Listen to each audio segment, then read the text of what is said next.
మాగంటి గోపీనాథ్ గారికి మొదటి భార్య ఎవరు?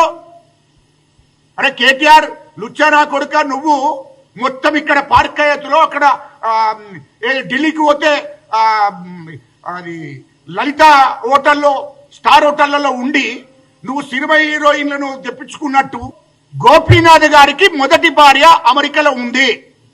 ఆమెకు పిల్లలు కొడుకున్నాడు. ఈమె ఈమె ఈమె ఏమది సునీత అంటే ఆమె మూడో ఆమె. మరి ఈమె పెళ్లి చేసుకున్నదా చేసుకోలేదా దేవుడు ఎరుగు.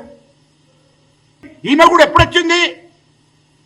గోపీనాథ్ గారు హాస్పిటల్లో ఉన్నాక 4 రోజుల ముందు వచ్చింది. నేను రాను అని చెప్పేది. చెప్తే కేటీఆర్ హరీష్ రావు వీళ్ళందరూ మధ్యవర్తి వహించి ఆమెను తెప్పించి బలవంతంగా నువ్వు ఇక్కడ ఉండు హాస్పిటల్లో అంటే ఆమె కండిషన్ పెట్టింది. ఆయన సొంత భార్య పిల్లలు వాళ్ళ తల్లి ఈ హాస్పిటల్ చుట్టూ ఎక్కడికి రాకూడదు. అట్లా మీరు కండిషన్ ఒప్పుకుంటేనే వాళ్ళని రానియకపోతేనే నేను వస్తా అని చెప్పి ఆ కండిషన్ లో ఇప్పుడున్న సునీతమ్మ వచ్చింది.